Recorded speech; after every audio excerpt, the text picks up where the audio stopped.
So I'm the camera collector, and today I'm going to show you a few cameras.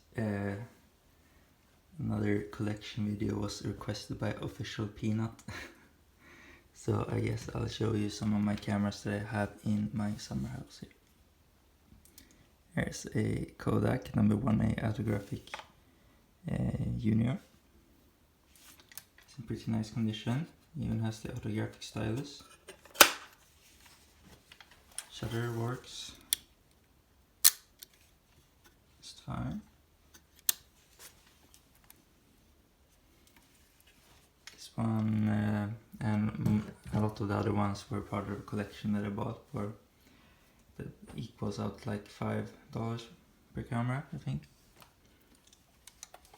It's another one. It's a number 1 autographic Kodak Junior. Sadly no autographic stylus in this one. It also has a shutter release cable here. Works just fine as well.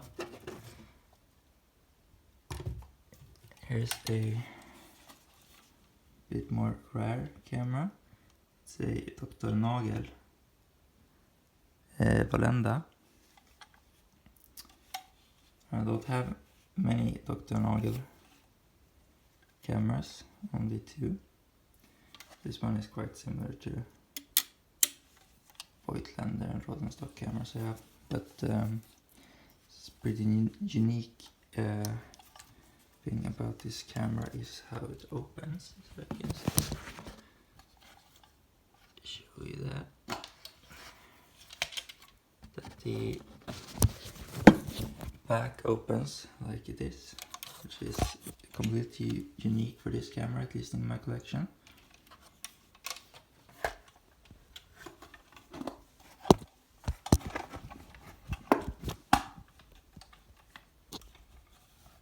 Sorry for the camera, like this camera. This was a camera that was sent by mistake. I bought a Balda camera online for about $10, and this was sent to me by mistake, so I got to keep it, and it's sending the Balda camera to me as well. This is actually quite a rare camera. I can't really find any pictures of it online. It's a RT, and this was made by Valta, I think, and sold by Walter Talbot, or Talbot Romain, maybe. It's pretty cool to get for free.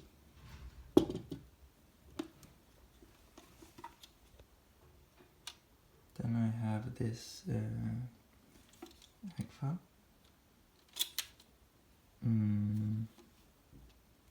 Billy, I think it's called. This one also works.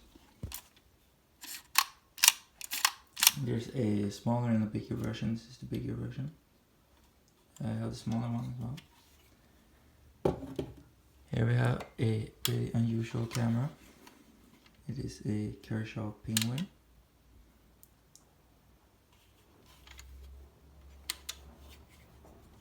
This one does not work, sadly. But it is a nice one to have in the collection. Next we have this Kodak 620 Brownie. It works. Most of the cameras I've shown you have been around $5. Yeah. And I should also mention that I don't really have any super interesting cameras here in my summer house. It's just stuff that I haven't bothered to take home. Another Agfa Billy. Simple model, but this one actually has focus, which is not very common with phone camera. Next we have this, which is an Ernemann box camera. This one does not work, but again it has quite a unique film loading system. Which I think is cool. And this has also been modified by someone to take 2 frames on a single frame. Last here on this shelf is another Kodak number 2A folding autographic Brownie. This one is a metal body one. Also works just fine, but this one is quite rusty and not in great condition. Next we can go over here. I have a Netar camera. This one does not really work.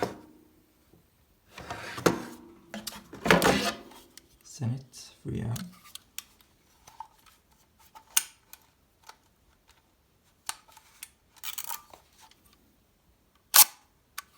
Works. Then we have a Topcon. So this one was a bit more expensive, around $12, and surprisingly it works just fine. This one is a non-interchangeable lens SLR, which these usually are broken, so I was quite surprised to see it functioning. It is like similar to Zeiss-Ikon Contaflexes and Kodak Retina Reflexes, very similar to those, and those are very commonly not working. Here we have a Agfa Solinet. Oh, this one has a really slow shutter. You have to insert advanced sprockets to make it work, so can't show you it now.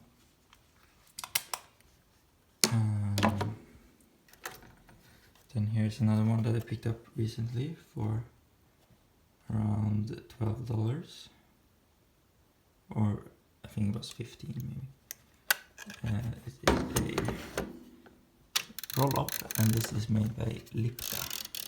This is my first Lipka camera. Yeah, it works good. It's a bit bent focusing, which I didn't know this one about it, but it's a quite nice camera. Then we have another one, a bit more uncommon. It is a Light Optical Works Lightsuper. Yeah, not very common camera. It's missing a bit of the chrome, I guess. There. This can take either 6x6 or 4x4 pictures. If you have the mask, I don't think I have the mask in it. But yeah, this was also around $5. Next we have this Kodak Retina S2. This one is not working.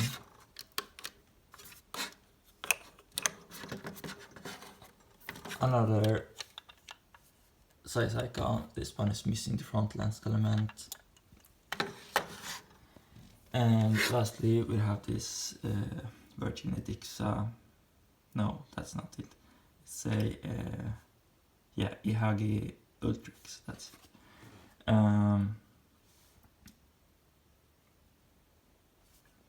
Yeah, quite an interesting folding camera. So I haven't really exactly been able to find exactly what model this is, because there's a million different Ultrix. Like literally, I think they sold hundreds of thousands of different combinations of lenses and shutters for these cameras, or they offered at least that many. You can see on the back it has a bit of a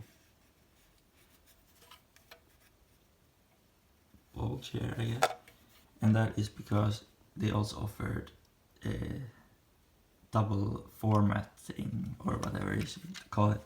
You could use like both roll film and plates in the same camera. Yeah, so that's kind of it for now. Nothing too exciting here in the summer house, but just thought I was going to make a video. Okay. Thanks for watching. Bye.